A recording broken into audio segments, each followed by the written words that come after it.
All right. All right. Mic check. You hear me? Con, mic check, mic check. Let's go ahead and get started. Con, I hear you. I hear you. All right. So we'll start by giving all praises, honor, and glory to the Most High God, Yahweh, and we do so in the name of His begotten Son, Yahweh Shah Hamashiach, who the world ignorantly calls Jesus Christ, who was indeed a black man. All right. So today, man, we got the powerful war dog Azan, right? And as y'all see, man, we Space City, we back. We back here to bring out some more edification through the spirit and just just edification, right? So y'all see the title, right? The church replaces Israel in prophecies, replacement theology explained, right? So tonight we're going to talk about replacement theology, or another term for it is supersessionism, right? Which is basically the idea of the multi-ethnic church now has replaced the physical Israelites or the physical Israel. So Israel, all the promises, all of the covenants, all of the blessings that Israel was supposed to have are now going to the church, or specifically the multi-ethnic church, right? That is replacement theology in a nutshell. So we're going to look at it. We're going to see what it is. We're going to look at the definition. Um, we're going to go through some precepts to see if the Bible lines up with the definition of replacement theology and with the common thought of it, right? Azan, you want to say anything before we started? Nah, all praise to the Most High. God, all praise to the Most High, right? So let's get started, right? We're gonna start off. Right. So first, whenever because a lot of these terms, I know, especially to you guys that are new in the faith, um, a lot of things aren't really explained as to what they are, right? So the whole reason why we're going over replacement theology, and it's probably gonna take like two, I hope not three classes, but the reason why we're going to this is because whenever you have conversations with your family, or smoke, or perhaps you talk with a pastor or something, right?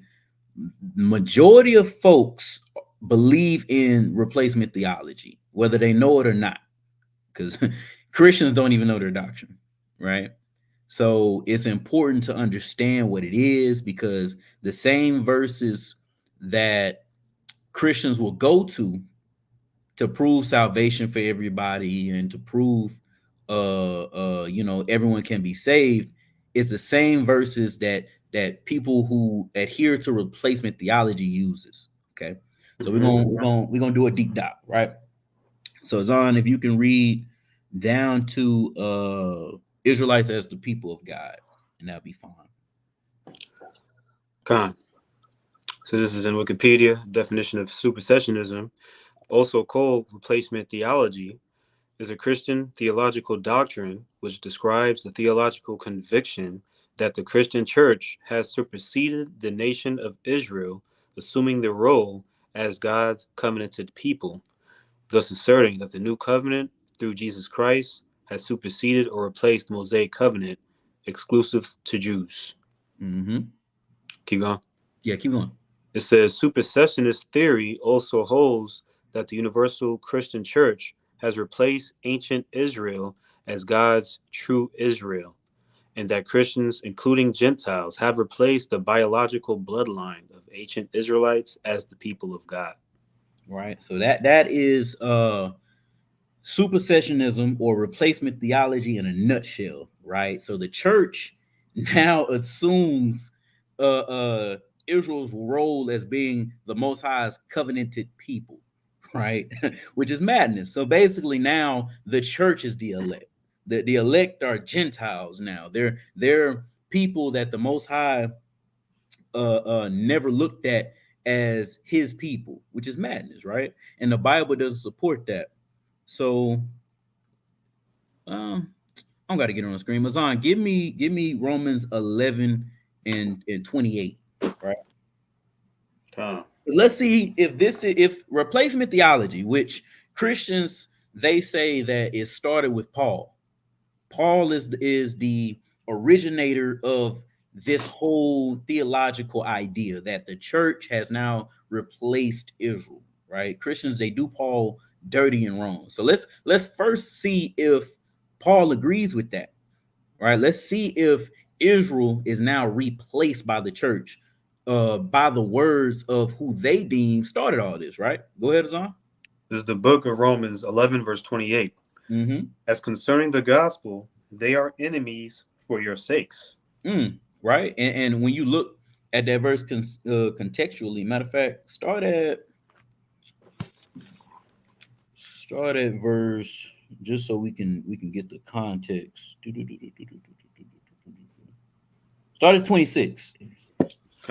Verse 26, it says, and so all Israel shall be Mhm. saved. Right. So the context here is so all Israel shall be saved. Israel is the subject. Keep reading. As it is written, there shall come out of Zion the deliverer, and Mm-hmm. shall turn away ungodliness from Jacob. Mm-hmm. But this is my covenant unto them when I shall take away their sins. Yep. As concerning the gospel, they are enemies for your sakes.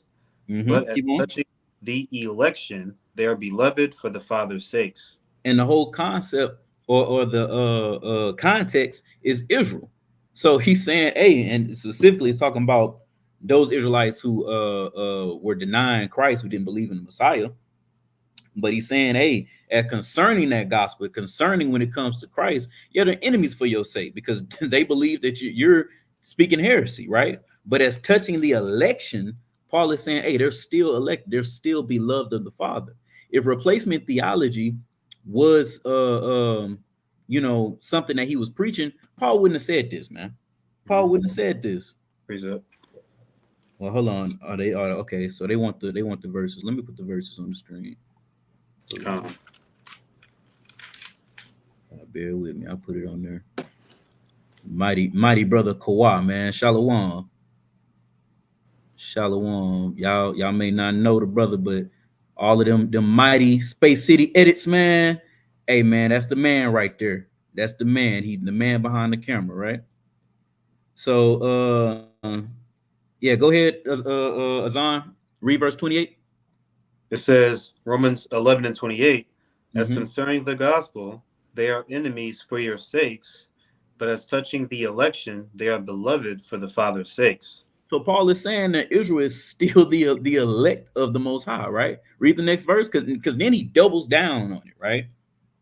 Con, it says, for the gifts and the calling of God are without repentance. They're without repentance, meaning God isn't taking away anything from Israel. So the whole notion of this replacement theology, this supersessionism, it doesn't jive with the Bible. It doesn't jive with the man who is supposed to have coined the whole theological idea. Matter of fact, look what it says in the ESV. Read verse 29, Azan. Con, Romans 11:29 ESV, for the gifts and the calling of God are irrevocable. Irrevocable. Right? What is this word irrevocable? What is this? Not able to be changed, reversed, or recovered, right? So the Bible, specifically Paul, who's the Christian's Messiah, is literally saying the gifts and calling of God are not changeable. They're not changeable. That one verse alone just completely destroyed supersessionism. That one verse. He's saying that the callings and gifts of God are never going to change at all. Right? As long as you had something, thought you had a precept. Con. Yeah, I was just going to get verse 1. Come Uh, on. Romans 11, verse 1, King James. Or you got it in the ESV? I can read it No, I'll either way. change. Right, Go just ahead. for context. It says, Romans 11 and 1, I say then, hath God cast away his people? God forbid, for I also am an Israelite of the seed of Abraham of the tribe of Benjamin. Look at that, man. Matter of fact, keep reading. It says, God hath not cast away his people, which he foreknew. What ye not what the scripture saith of Elias, how he maketh intercession of God against Israel, saying. So if supersessionism or replacement theology is in fact biblical and is correct, that disproves this verse. This verse can't be true. Paul is literally saying God has not cast away his people. The whole premise of this theology, theology, I can't say that motherfucker, but the whole premise of replacement theology is that Israel is casted away so that God can now graft in the church, but it doesn't line up with the scriptures, right? So let's Con. go back. Let's go back to, or actually, before we do that, right? Because the article mentioned how Jesus Christ has superseded or replaced the Mosaic covenant exclusive to the Jews. So all of the covenants, the old and the new, are supposed to go to the church. And what they use to prove that is Jeremiah 31. 31 and 31 to be exact, right? Which is madness. Because we go here to prove that the new covenant is only for Israel, but true adherents to supersessionism, they go here to prove it, right? So Zon, read 31 and 32. Con. This is Jeremiah 31 and verse 31. It Mm-hmm. says, Behold, the days come, saith the Lord, that I will make a new covenant with the house of Israel and with the house of Judah. Mm-hmm. I don't know if you can zoom in. It says, verse 32, not according to the covenant that I made with their fathers in the day that I took them by the hand to bring them out of the land of Egypt, which my covenant they break, although I was an husband unto them, saith the Lord. Right. Now, what they would say is that the fathers that left Egypt are now their fathers because they have been grafted in, right? That's the talking points. It's madness, right? They'll literally say Jeremiah 31 and 32 is talking about the church. And then whenever you ask them, okay, well, when did the church's fathers leave Egypt? They'll say, oh, well, the church is now grafted into Israel, so those are our spiritual fathers now. When the text don't say that, especially whenever you go up and it says, I'll make a new covenant with the house of Israel and with the house of Judah. So which one are you? You know what I'm saying? If you are, if now all of these, the promises and the covenant is to the church, well, is the church the house of Israel or is the church the house of Judah? Like, it's so many questions.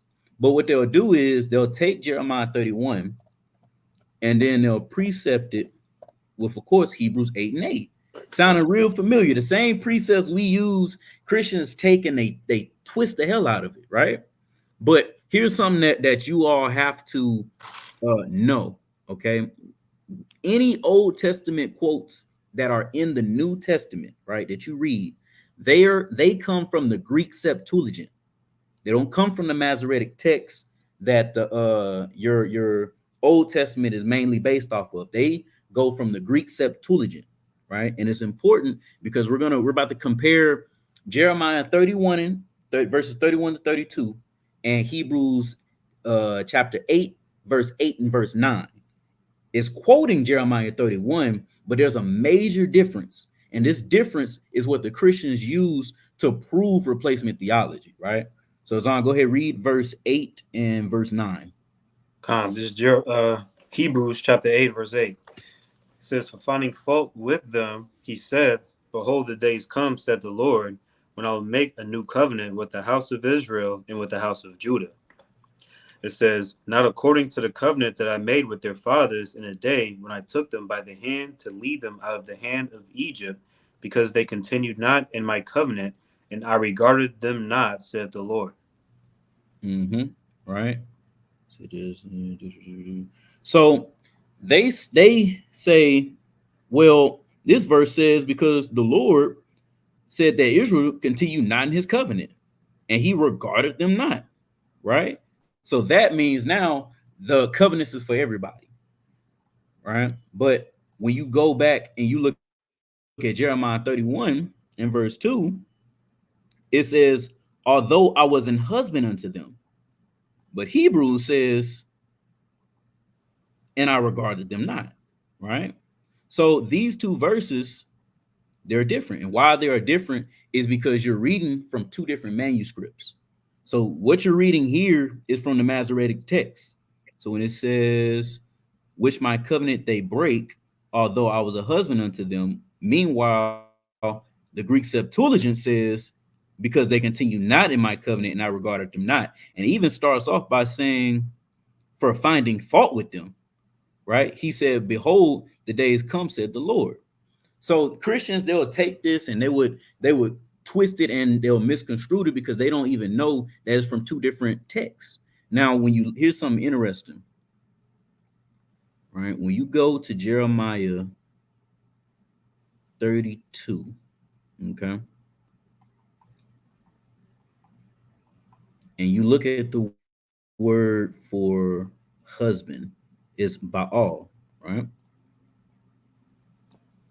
Let's look at this word. All right, see if I can play it. Strong's H 1166. Baal. Baal, Baal. right? Which means to marry, rule over, right? To be married, husband, right? But when you look at the word uh, poor,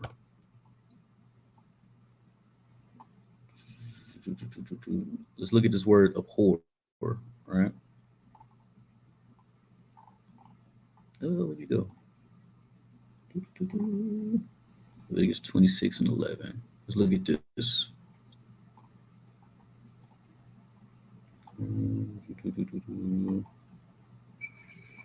Abhor, right? Is Gaal. So you have Baal and you have Gaal, right? So Gaal, Strong's H 1602. Gaal. Gael, Gaal. right? It looks similar, it sounds similar, but what does this mean? It says to abhor, to loathe, to vilely cast away, right? And this right here fits more so along with Hebrews 8 and 8, right? So whenever you look at the Hebrew, and that's one of the reasons why our people hated the Greek translation so much, right? The words are similar. So it's highly probable that it's a translation error because the words are so similar. You just seen it, right? Here is Gaal. Then we go back,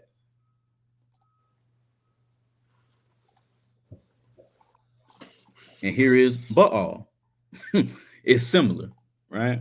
So that's something that you gotta be weary of because a Christian, they'll play games with you. Christians don't follow the laws of God, so they're gonna lie to you. They're going to lie to you, right? So let's go back to, well, actually, one last thing, because they say that the Most High is giving His covenant away to the church, right? But we got a problem with that. Azan, give me Leviticus 26 and 42.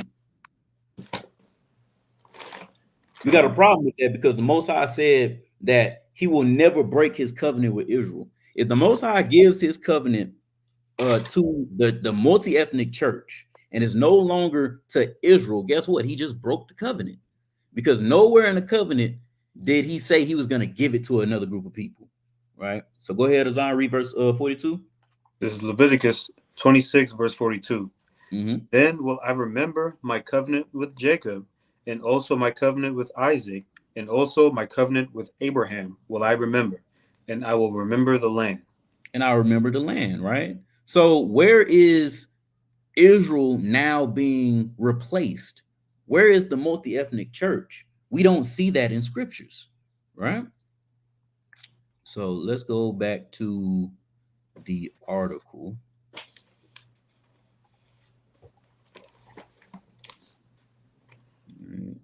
Let me. And that was a powerful point you made with Hebrews. That's a problem with a lot of Hebrew Israelite Christians as well. You know, they would hold to the book of Hebrews like it's the word of God. when, I mean, the word of God is infallible. You know, that just to add that part.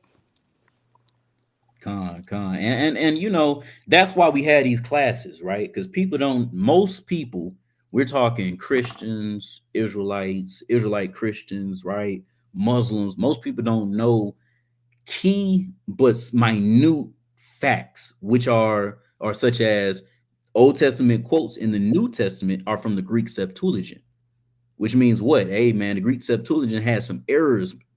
They had a lot of translation errors when they translated that into that BS Greek, and it was raps. That's why people mourn for that translation, right?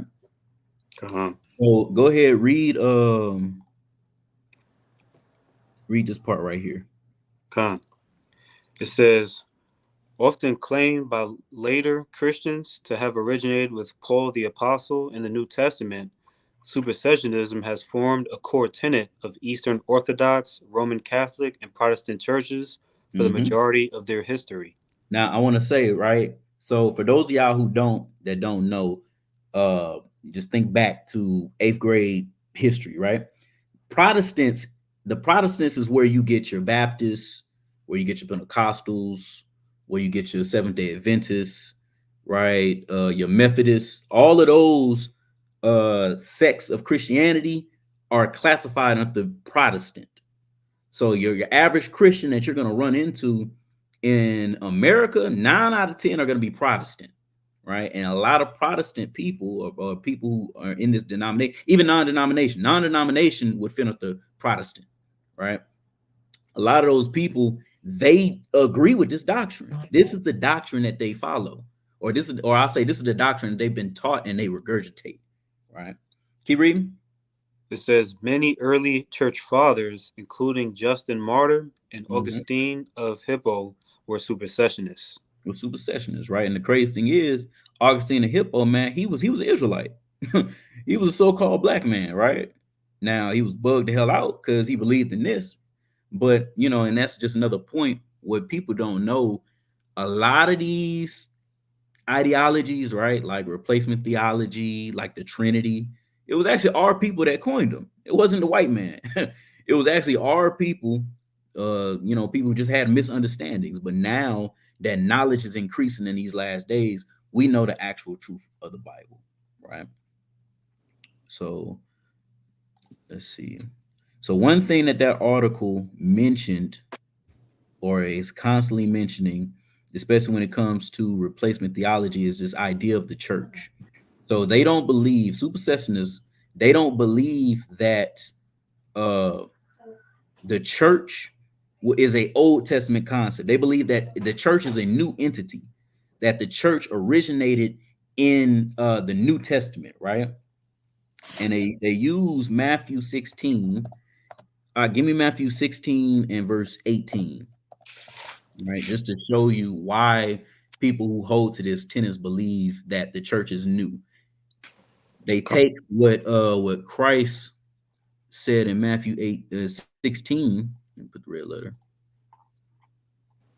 to say that, oh, this is Christ saying that Peter's going to have a new church, and that is the church that replaced Israel, right? So read verse 18 up. This is Matthew 16, verse 18, red letter. Mhm. And I say also unto thee that thou art Peter, and upon this rock I will build my church, and the gates of hell shall not prevail against it.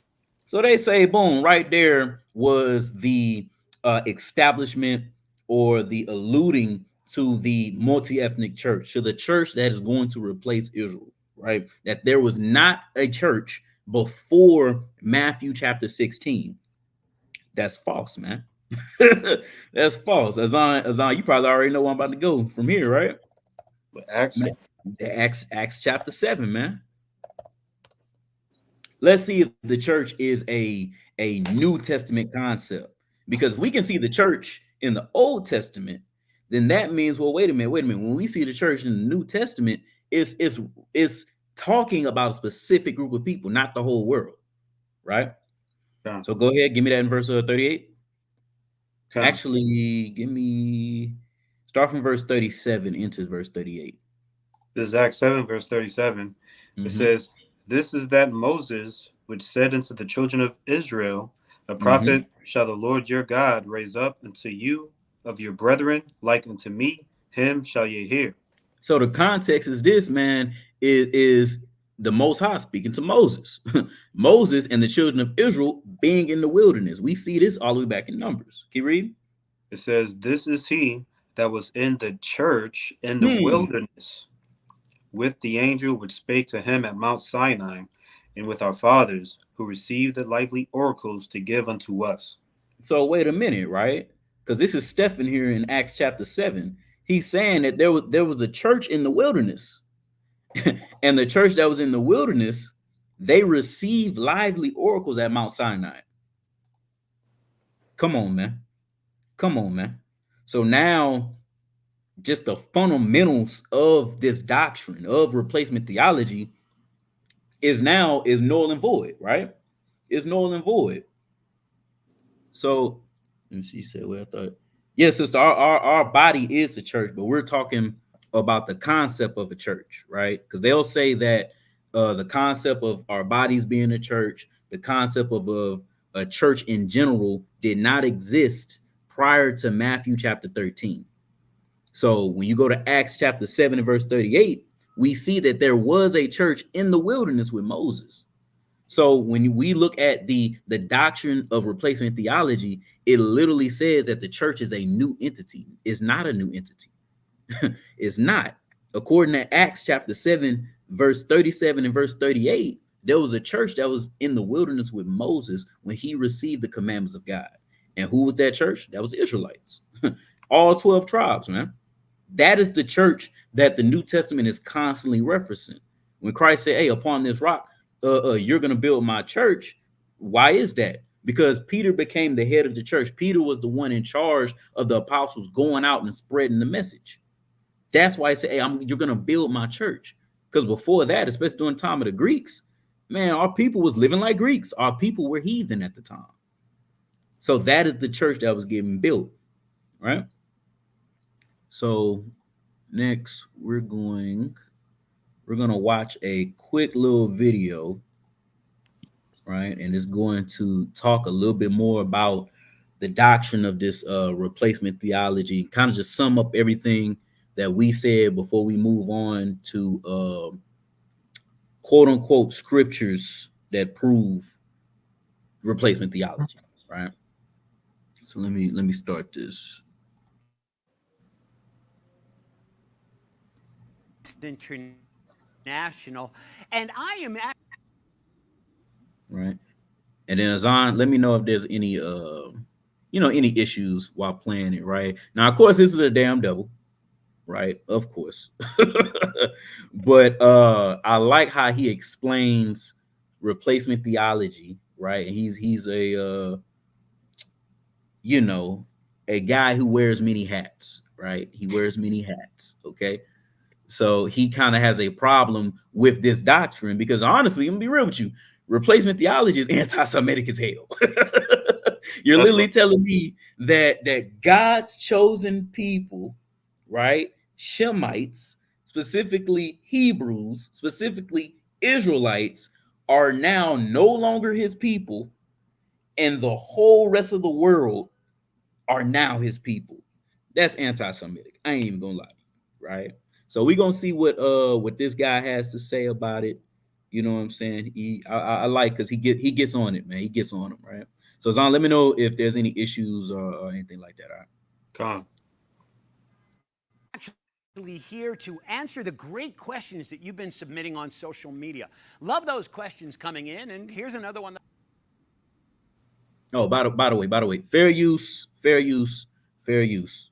Our thoughts, comments on this video, fair use, fair use, fair use. That I got. Dear Rabbi Jack, I attend a church where my pastor teaches that the covenant God once made with the Jewish people is no longer binding because of their sins. He, the pastor, says that the church has become the new Israel. Rabbi, what do you say? Well, the first thing I say is your pastor has picked up on like some really bad teachings. What he believes, there's actually a term for it. The theological term is called supersessionism. It's also known as replacement theology. And the idea behind it is this. Well, yeah, you know, a long time ago, God said to the Jews in Israel, he said, listen, you guys are my chosen people, and my covenant promises to bless you are for everlasting.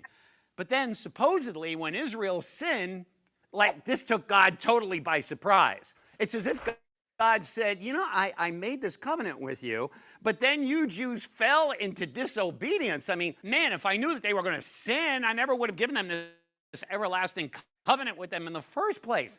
But how was I supposed to know? I mean, who do you think I am? God or something?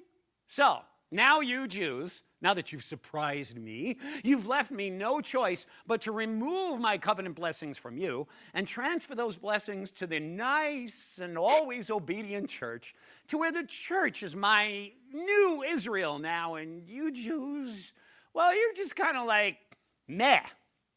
And that's replacement theology. On average, more than 6 out of 10 churches in North America believe some form of replacement theology. But, surprise, it's not biblical. And actually, you know, if you read your Bible even a little bit, it shouldn't be a surprise. In fact, it should be blatantly obvious that this is heresy. And here's a couple of reasons why replacement theology needs to be replaced. First, in Romans 3:23, the scriptures tell us that all have sinned and fall short of the glory of God. Now listen, just to be precise here, I went back to the original Greek of the word all to make sure that it meant everybody. And get ready for this. In the original language, the word all means all. So all of us have sinned and fall short of the glory of God. And if that's the case and we're all equally bad, think about it. Why would God remove his covenant blessings from one group of sinful people if all he's going to do with those blessings is bestow them upon, drum roll please, okay, that was great, another group of equally sinful people? It doesn't make any sense. Do you really have to be a Bible scholar to figure that one?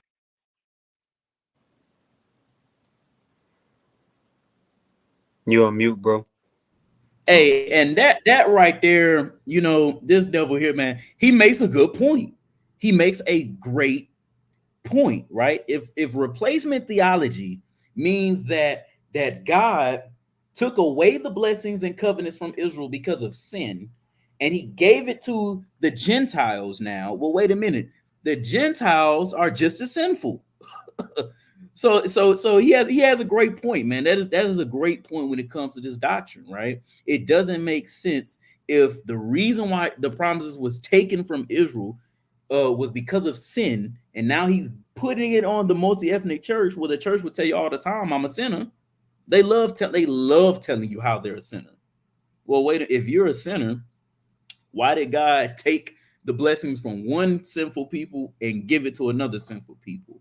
It doesn't make sense, man. All right, let's get back to it.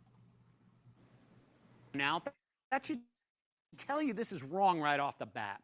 Second, you know what absolutely drives me nuts? It's when the Bible settles an issue, which the Bible did on this 2,000 years ago. This issue was settled. And then here we are all this time later saying, let's bring up this issue because we need to settle it. Folks, the argument about replacement theology is long over. For example, in Romans 11:1, in the first part of verse 2, Paul says, I ask then, did God reject his people, his Jewish people? And then Paul answers the question. He says, by no means. Or in our language today, what Paul is really saying is, come on, are you nuts? I am an Israelite myself, he continues, a descendant from Abraham from the tribe of Benjamin. God did not reject his people whom he foreknew. In other words, God knew that the Israelites were going to go and sin, and yet despite that, he made a covenant with Israel.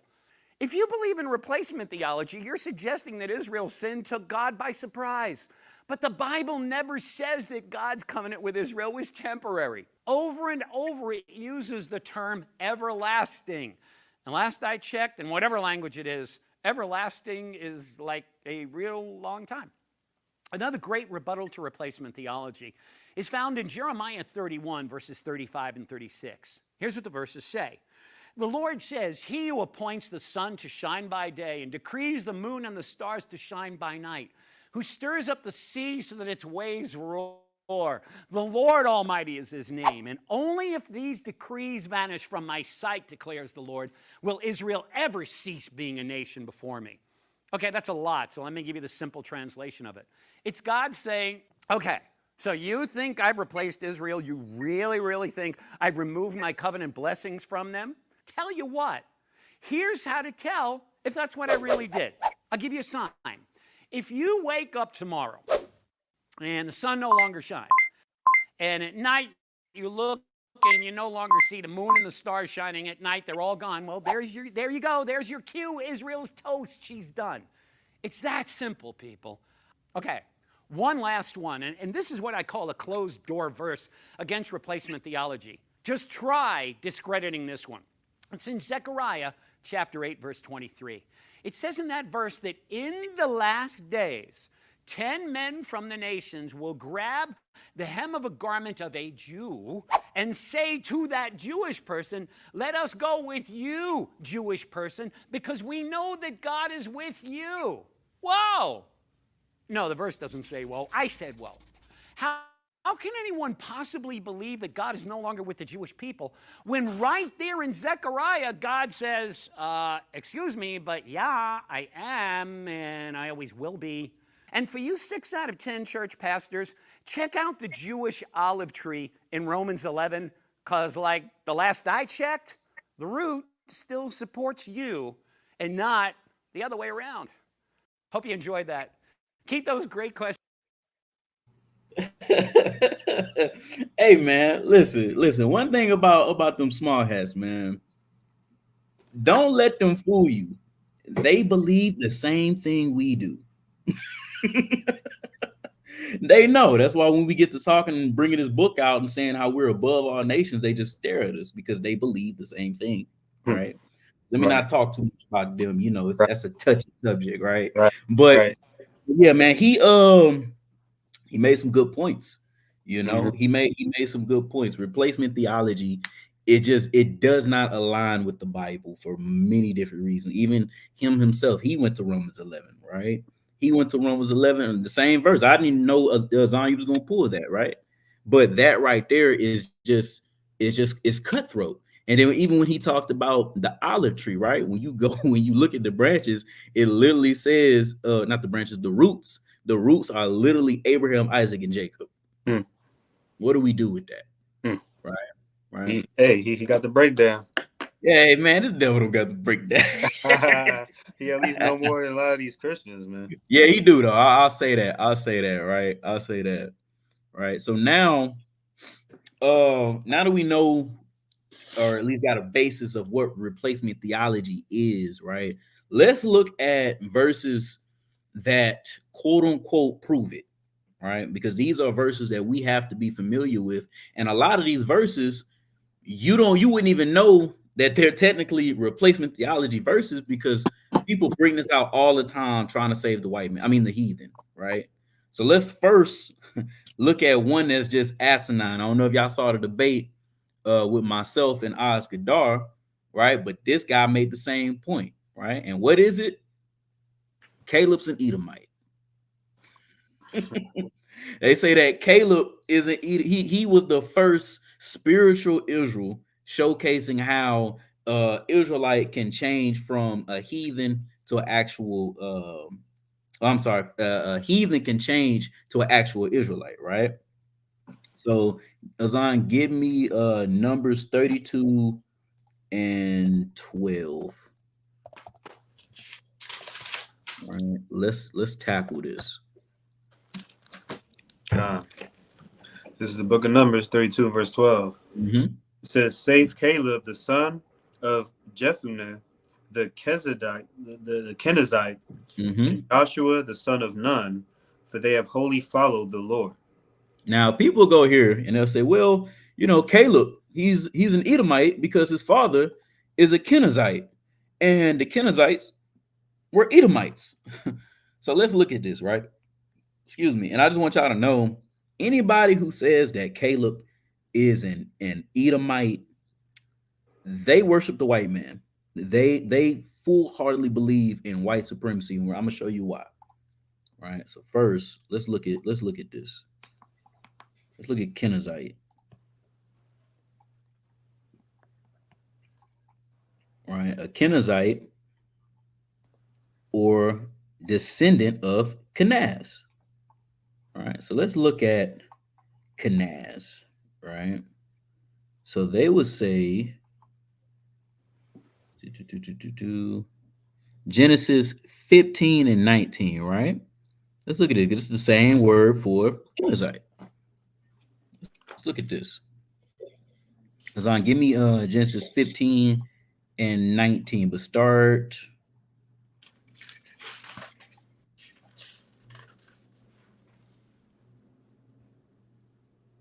at verse 18.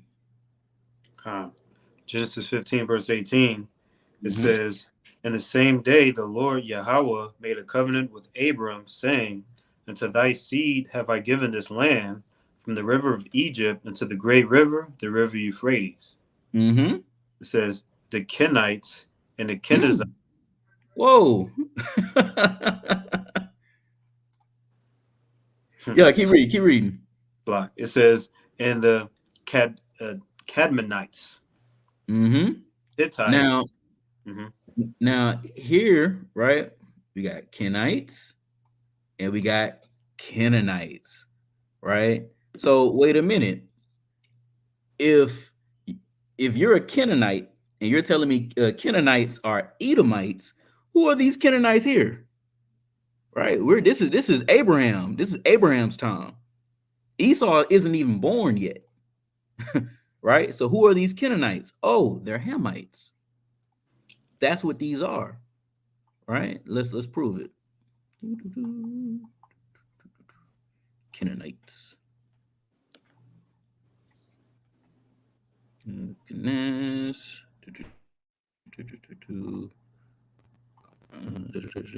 Look at this.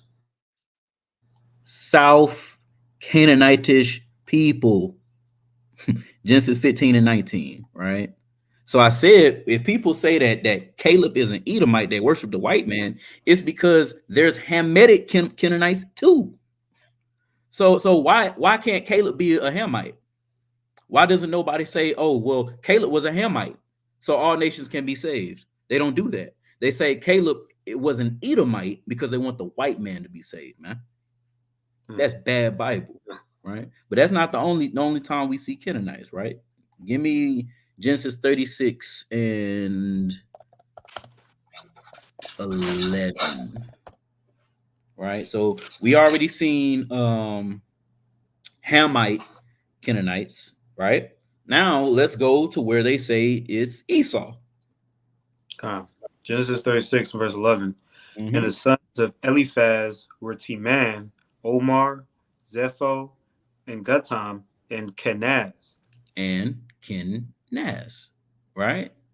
And this is the sons of Esau, right? These are the names of Esau's sons, right? So that's what they'll say. Oh, Caleb is an Edomite because his father was a Canaanite, and the Canaanites come from Esau, but they don't mention the Hamites, right?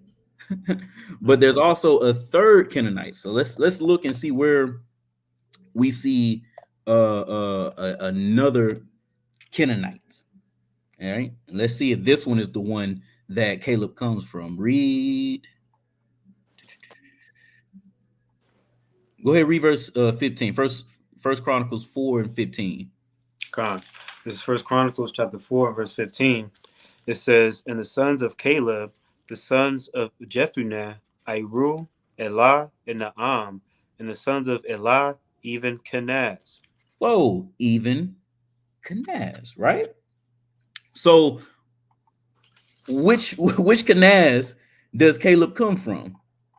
Right now, when you go to the top of this in First Chronicles chapter 4 and verse 1, it says the sons of Judah. And then when you go all the way down to verse 15, it lists Kenaz. So we have a Hamitic Kenaz, we have a Edomite Kenaz, and we have a Judite or Israelite Kenaz. Which one you think Caleb is from? Right? Which one you think he's from? Matter of fact, Hassan, give me Numbers 13 and 6, right? Because the Bible tells you where he's from or which Kenaz he descends from. So let's see if it's the Edomite Kenaz, or let's see if it's the Hamite Kenaz, or let's see if it's the Judite Kenaz, right? Read verse 6. This is Numbers 13, verse 6. It says, of the tribe of Judah, Caleb, the son of Jephunneh. Come on, man. Come on, man. So how did a heathen replace an Israelite to become said Israelite? That didn't happen. Caleb wasn't Israelite. He wasn't spiritual. He did not replace himself in the covenant people. That's false, right? What's another place people go? What about Rahab, right? Rahab the harlot. People say Rahab the harlot. She became a spiritual Israel, right? She fits into Old Testament precedents for replacement theology. Well, let's see, right? Let's see. Zon, give me Joshua 6 and 25. Joshua 6, verse 25.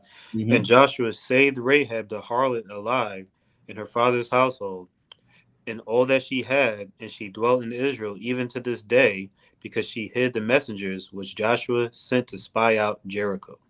Right. And so they'll say, well, Rahab became an Israelite because she dwelt with Israel. Just because somebody dwells with us does not make them an Israelite. It does not make them the covenant people. We had many heathens with us when we was in the land. Some were servants, some were slaves. Some was just there, right? Hell, King Saul, he had a Edomite servant that was high in his army, high ranking. What was it? Doeg? Mm-hmm. Doeg, right? He was an Edomite, but that doesn't make him an Israelite. Just like here in Rahab, that doesn't make Rahab an Israelite. Rahab was a harlot, man. she is what you would call back in the day, or what you call now, a hoe. That's what the Bible refers to Rahab as, a hoe, not as an Israelite, right? And every time you see Rahab, they have to mention that she's a hoe, right? Go to give me Hebrews 11 and 31. I got Right. precept. Let's see in the New Testament if the concept of being spiritual Israel is so relevant, right? They should be calling Rahab an Israelite. They should be calling Rahab a Judite, right? Or a Jewish woman, right? Let's see. Read verse 31. Hebrews 11 and verse 31. It says, by faith the harlot Rahab perished not with them that believed not, when she had received the spies with peace. When she had received the spies with peace. So when you go back to Joshua, was that Joshua chapter 6, right? When you read the story, she sold her people out. How she got saved? She sold her people out. She sold her people out, gave them up, betrayed them, and then got down with the Israelites. Mm-hmm. Now, if you wanna say that's how you become spiritual Israel, then hey, I'll take it. I'll take it. I'll take it. You know what I'm saying? If you want to betray your race and betray your people, just so you can get down with the Israelites, right? Good golly, hey, go ahead, man. If you're an Edomite and you wanna be a so-called Israelite now, betray all your folks. Turn your back on your race. That's what you got to do. According to replacement theology. According to replacement theology, if you want to be a spiritual Israelite like Rahab, one of the things you got to do is forsake your people. Come on, man. What are we doing? Precept. Con, what you got? It's a quick one in Deuteronomy 23 and 17. Con, go ahead. It says, there shall be no whore of the daughters of Israel, nor sodomite of the sons of Israel. Come on, man. Why, if Rahab was an Israelite, why do they keep calling her a hoe? They keep calling her a harlot. Why? when in the law there should be no whores of the daughter of Israel. If she became an Israelite, the harlot title should have got dropped immediately. And yet, even in the New Testament, she's still referred to as a harlot, as a hoe, as a thought. She's literally what one of the first thoughts of the Bible. Now she repented. Well, I ain't even gonna say she repented, but like I said, she betrayed her people. She betrayed her people to get down with us. That's why we gave her reverence, because she believed in the God of Israel. She just heard that Egypt just got messed up, and here the same people that left Egypt and messed them up, and now they're trying to come to my city. Yeah, let me get down with the get down. Let me get down with them. That's what she did. That doesn't make her an Israelite, though, right? Right. So what's who else do they say proves spiritual Israel or proves replacement theology, right? Who? Ruth. Ruth, yeah. Ruth. Come on, Azan, you heard these arguments before. Man. Caleb was an Edomite. Rahab got salvation.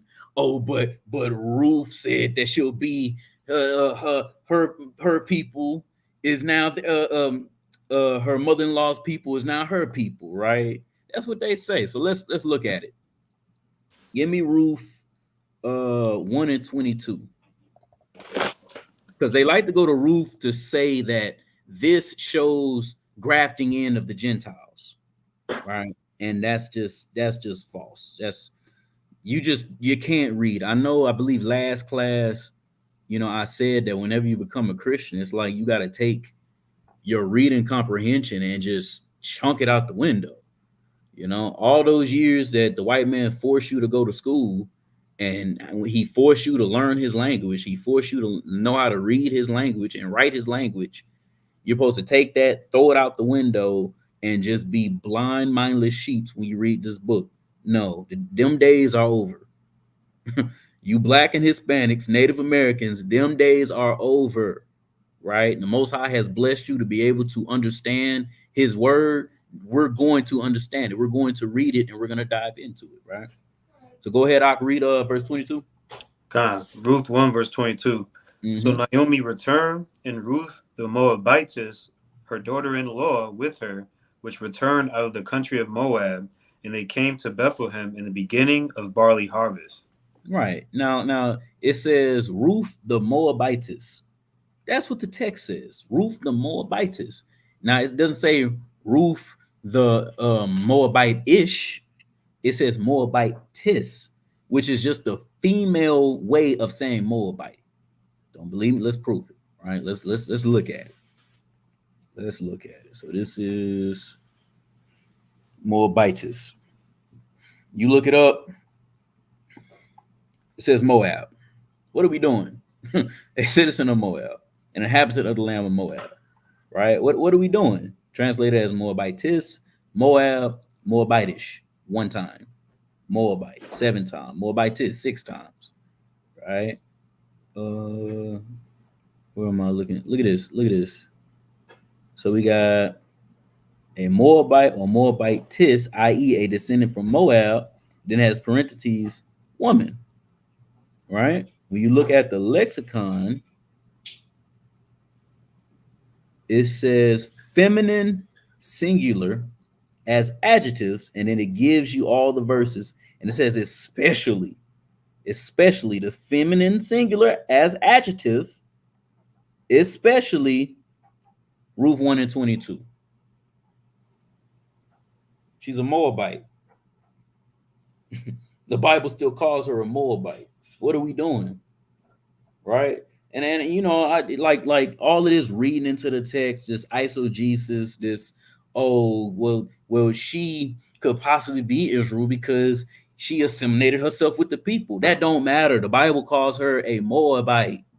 The Bible doesn't call her Israelite. The Bible doesn't call her a Judite. The Bible calls her a Moabite, which is not Israel. So again, replacement theology does not align with the Bible. You don't see it in the Bible at all. And this is just the Old Testament. Right? Matter of fact, look at this. Look at this. Let's go back to this verse. Let's go back to the verse, right? Look at this. Look at what it says in the NLT.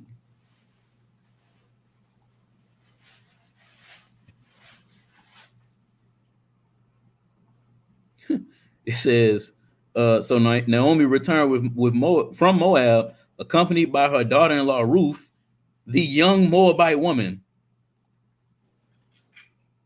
Azan, what we do with this, man? That's plain. That's that's plain. Where do you get that she's a spiritual Israelite? Or am I bugging? It don't seem like it. You got two witnesses right here, man. And all the people that's watching this. It says she was a young Moabite woman. Where do you get she's spiritually Israel now? It does not jive, right? It doesn't jive. So that's just a few examples or quote unquote examples that people will go to show, well, we see replacement happening in the Old Testament. It happened with Caleb, it happened with Rahab, it happened with Ruth. No, it did not. No, it didn't, man. So what they'll do now is grossly use the text to try to prove their doctrine, right? So they'll go to certain scriptures, which we'll go to. Zon, give me Psalms, what is it? 87. Right? We're gonna go to some key chapters and verses that they use for replacement theology and ultimately salvation. You know what I'm saying? Like replacement theology is just an in-depth, I guess you can say, salvation. That's it, right? Who can be saved, right? So go ahead and read from verse 4 to verse 7. This is Psalms 87, verse 4. Mm-hmm. It says, I will make mention of Rahab in Babylon to them that know me. Behold, Philistia and Tyre with Ethiopia, this man was born there. Now, all of these are heathens, right? All of these are heathen. That's the context, right? Keep on. And of Zion it shall be said, this and that man was born in her, and the highest himself shall establish her. Salakia, where you at? 5. Oh, you at 5 now? Okay, con. Keep going. Are you in the same translation? 87. Yeah, I'm in King James. In verse 5? I guess just start back from verse 5. Yes. For some reason, I don't think that's the King James. No? Hold on, let me refresh. There we go. Start back from the top, verse 4. Psalms 87 and 4 says, I will make mention of Rahab and Babylon to them that know me. Behold, Philistia and Tyre with Ethiopia, this man was born there. Right, and all these are heathens, right? Keep on. And of Zion it shall be said, this and that man was born in her, and the highest himself shall establish her. So it says, and of Zion it shall be said, this and that man was born in her. What man? Oh, the heathens. It says this man was born there. Born where? Born in Zion, right? Keep reading. It says, the Lord shall count when he writeth of the people that this man was born there, Salah. Born where? Born in Jerusalem, right? And you can start right there. So they'll use this to say, well, you see, there's heathens that are being born in Zion. There are heathens that are being attributed as being a part of Jerusalem, being a part of Israel, right? And guess what? That's correct. But why? Why are these heathens being a part or being attributed like they live amongst Israel? Because in the end times, they're going to have to come and learn of our laws, and they're going to have to do the law, statutes, and commandments of God. And once they do that, it's going to be as if they're living in the land. It's going to be as if they are us because they are living like us, right? Azan, give me Micah 4. We're going to prove that. Micah 4 from the top. Just watch that. This is Micah chapter 4, verse 1. Mm-hmm. It says, "But in the last days it shall come to pass that the mountain of the house of the Lord shall be established in the top of the mountains, and it shall be exalted above the hills, and Mm-hmm. people shall flow unto it." And people shall flow unto it, right? Unto what? The mountain of the house of the Lord. Keep reading. It says, "And many nations shall come and say, Come and let us go up to the mountain of the Lord, into Hmm. it says, into the house of the God of Jacob, and he will teach us of his ways, and we will walk in his paths. For the law shall go forth of Zion, and the word of the Lord from Jerusalem." So that is why it is if the heathens are living like Zion, because the law shall go forth of Zion. They have to come to Zion, they have to come to Israel to learn of the Most High's ways, to walk in His paths. It's prophecy. That is what's going to happen. I know we harp on the heathens getting destroyed, and we're gonna have our foots on our necks. All of that is very much true. We're gonna have them in chains. They're going to be walked around like a damn dog. That is 100% facts.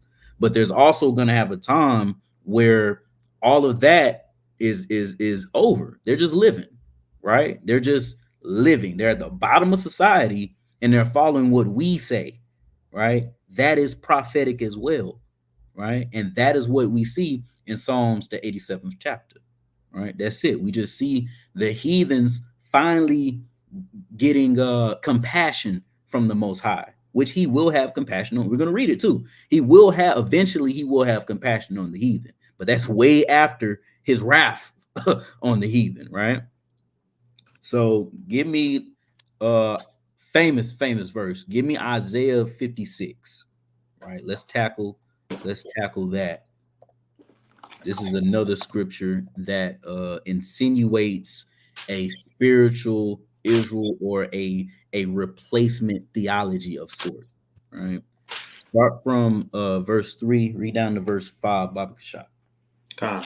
Isaiah 56 and verse 3. It Mm-hmm. says, "Neither let the son of the stranger that hath joined himself to the Lord speak, saying, The Lord hath utterly separated me from his people. Neither let the eunuch say, Behold, I am a dry tree." Right. And this stranger here, this is an actual heathen. This is a stranger, right? Keep reading. For thus saith the Lord unto the eunuchs that keep my Sabbaths, and Mm-hmm. choose the things that please me, and take hold of my covenant. Now wait a minute. So now in verse 4, it's talking for thus said the Lord unto the eunuchs, right? So what is a eunuch? For those of you who don't know, right? A eunuch is someone who cannot have children, either by castration, either by abstaining, or either by something physically within them that they cannot produce children, right? They're sterile, okay? And actually, I like to prove as much as I can when I say things. So let me just pull this up.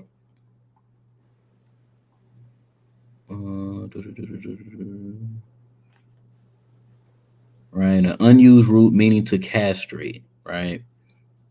Um, this one doesn't flat out say it, but yeah, but basically it goes into being castrated, and I know when you read the letters of Paul, he lists the different eunuchs, and it's not only castration. There's also, like I said, you abstaining, and there's also you physically not being able to produce children, right? So that's what a eunuch is. So keep reading out. It says, Even unto them will I give in mine house and within Mm-hmm. my walls a place in the name better than the sons and of daughters. I will give them an everlasting name that shall not be cut off. That shall not be cut off, right? So they say, well, you see, the eunuch's getting an everlasting name. The eunuch, well, first of all, you know what I'm saying? Being sincere, right? The text does not say if that eunuch is an Israelite. The text does not say if that eunuch is a heathen. That's number one, right? That's number one. Number two, knowing that a eunuch cannot have children is simply saying that when you obey the Most High, when you finally get the blessings and get the kingdoms, it's gonna be better than if you had children. And then he likens it as to somebody who cannot have children, still receiving better blessings than if he had children. Like that's the point that the Most High is trying to emphasize. It does not mean that you could be a spiritual Israel now, right? That's madness.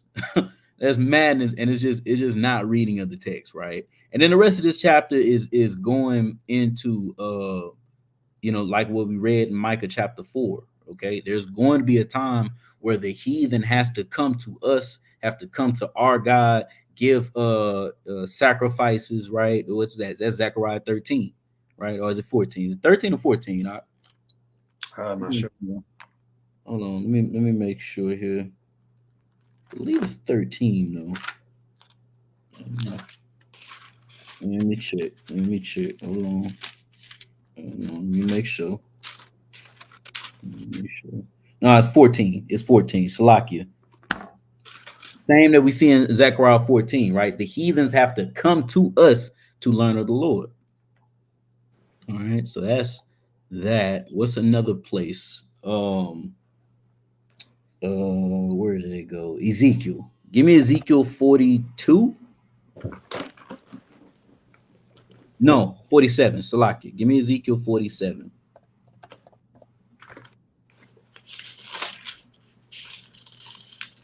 Start at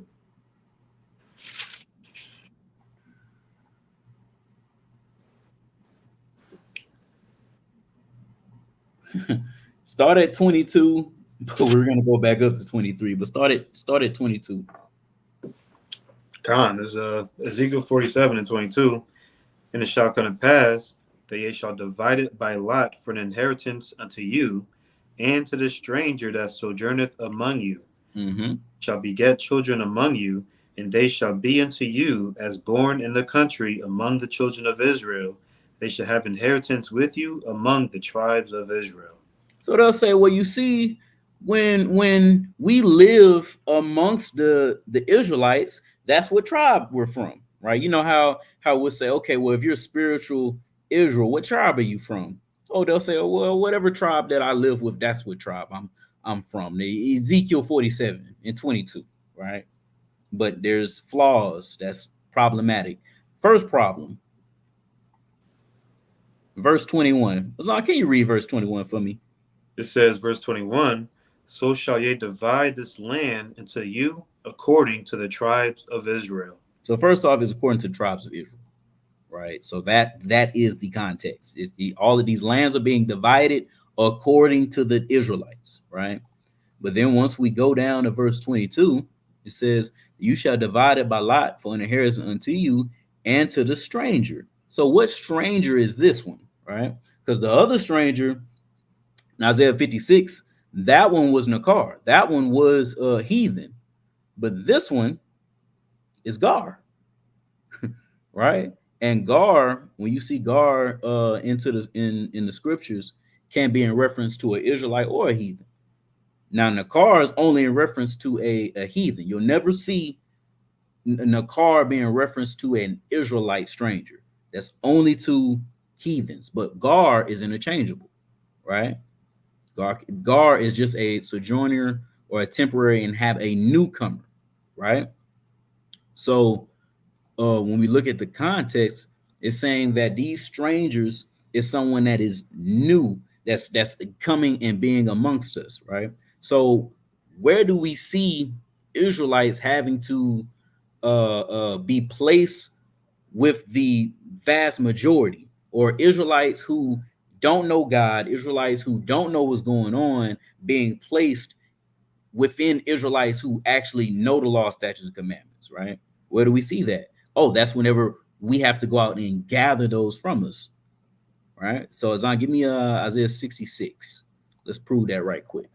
Let's prove that we're gonna have to gather our brethren, and these brethren are gonna be the strangers, the Gar. All right, give me Isaiah 66. And where is it? Start at verse 19. God, Isaiah 66, verse 19.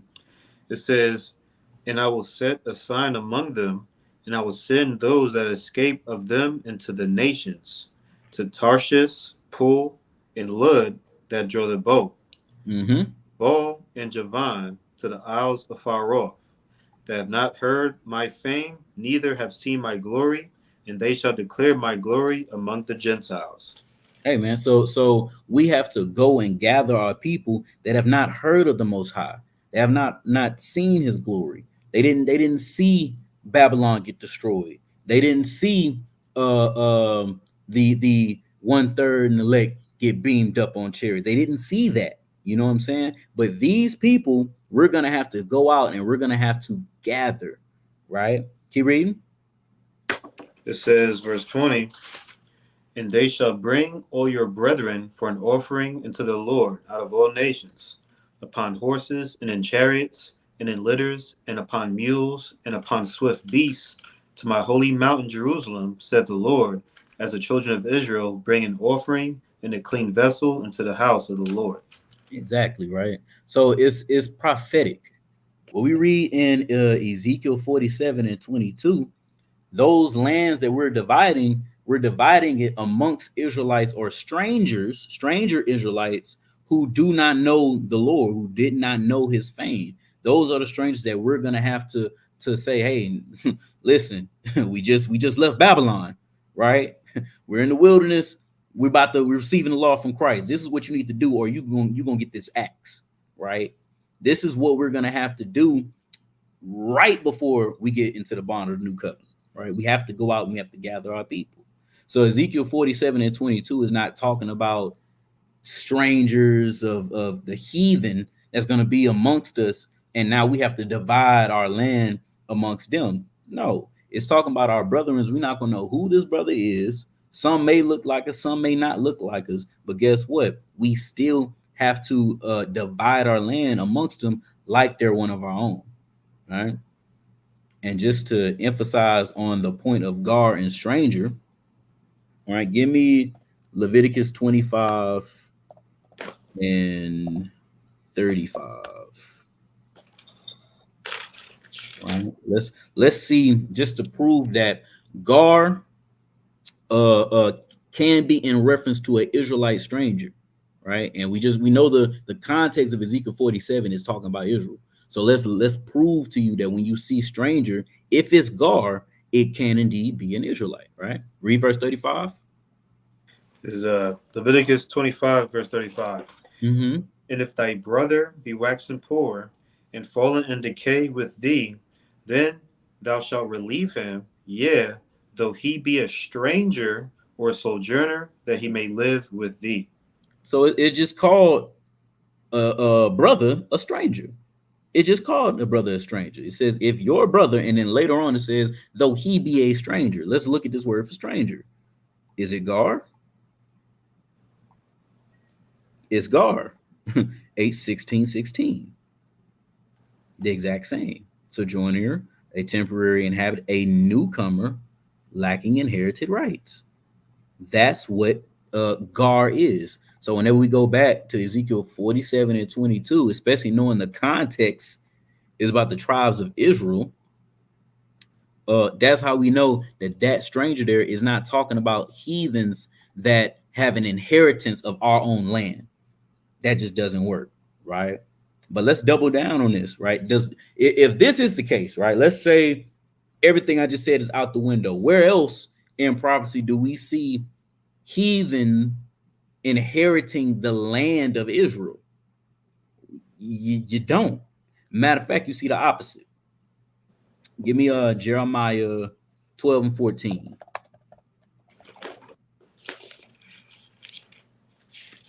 Let me pull it up. 12 and 14. Right. Jeremiah 12, verse 14. Thus saith the Lord Yahweh against all mine evil neighbors that touch the inheritance which I have caused my people Israel to inherit. Behold, I will pluck them out of their land and pluck out the house of Judah from among them. So prophecy is that the heathen are supposed to be plucked out of our land. The Most High is supposed to take them and they're supposed to get gone. So if he's supposed to pluck them out You're telling me now, according to replacement theology, he's going to put them right back in? And then in the same verse, he doesn't even like them touching our inheritance, that touch the inheritance that I cause my people against all mine evil neighbors, right? The prophecy is he's going to pluck the heathen out of our land and then pluck us out from among them, which fits with prophecy of us getting gathered. So how are they going to have an inheritance of our land? They cannot. Matter of fact, read the next verse. Verse 15, and it shall come to pass, after that I have plucked them out, I will return, and have compassion on them, and will bring them again, every man to his heritage, and every man to his land. Whoa, wait a minute, wait a minute, wait a minute. The Most High said after he plucks them out, then he's going to have compassion on them and then bring them again, every man to his heritage and every man to his land. So how are they getting an inheritance of Israel's land when the prophecy is that the Most High is going to send them back to their own land? It doesn't make sense, right? It just doesn't make sense. So, going back to Ezekiel 47 and 22, it is not talking about the heathen inheriting the lands of Israel, right? So it again, the scriptures or the Old Testament scriptures that quote unquote support replacement theology, man, it's like a sand house. When you really analyze it, it doesn't stand up, right? So let me get I'm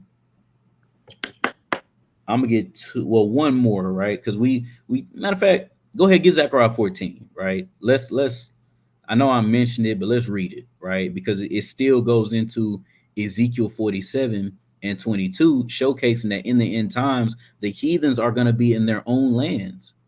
They're not a part of Israel.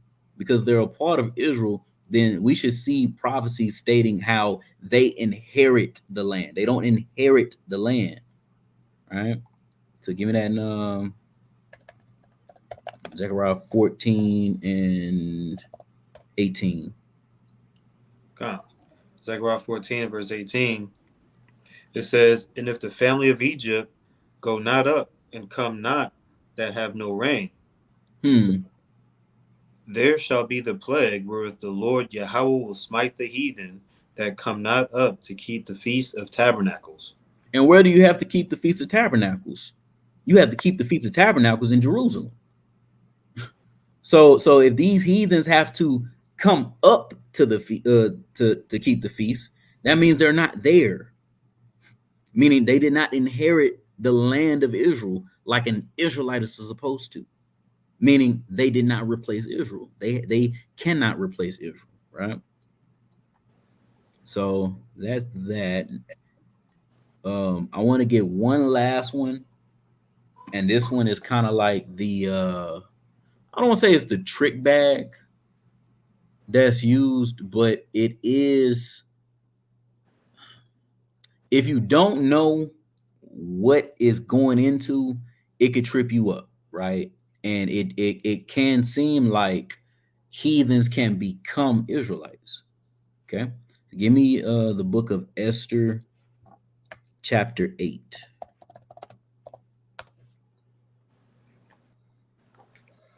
And look at the bottom. Give me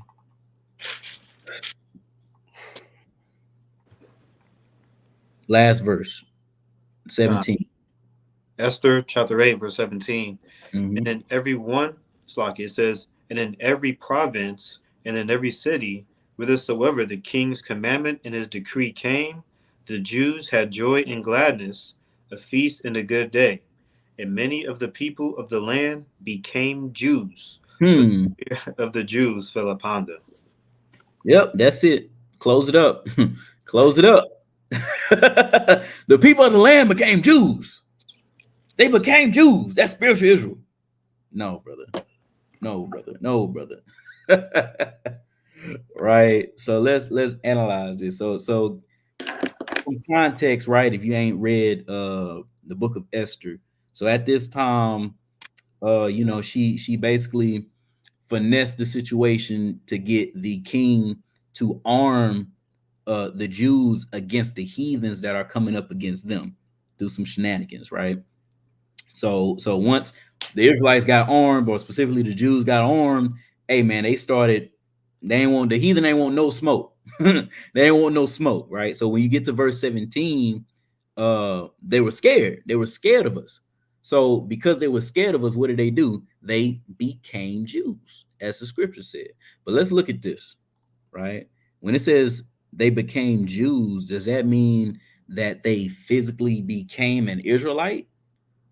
Or does it mean something else? Right? So let's go into this word. Let's look at them. Because the cool thing about this is that you see both, you see two Jews in there, right? You have those that became Jews, which is Yahad, Ace 3054, and then you have of the Jews, which who the Yahad was scared of, which is Yahad Yath. Well, you know, Amalek says Yehudi, but it's really Yahudah, right? So let's look at Yahad and let's see what it says for Yahad. It says to become a Jew, right? Become Judaized. To Judaize, right? So all that's going on, and then once you look at Yahud, where is that? When you look at Yehuda, it says frankly just Jew. But when we look at Yahad, it is Judaize, to become a Jew, right? So basically what's going on is they became Jews, or they became Judaized, for the fear of the Jews fell upon them. They didn't become a physical Jew. Even, let me see if I can, let's see, is this the screen I'm sharing? Let's look at this. Judaism. Watch this. Look at this. Judaism, Yahud, right? So it's like Yahad, but this is Yahud. It's the same thing, man. It's the same thing. So when we go back and we look at Esther 8 and 17, it says, and many of the people of the land became Jews, they were Judaized, which means what? They started to follow our laws, statutes, and commandments. Why? Out of fear. And that's really a foreshadowing of the future, because in the future, it's going to be the same way. They're going to get down with the get down, not because they want to, but because they're going to be scared out of their minds, because they know if they don't, they're going to be put to death. Right?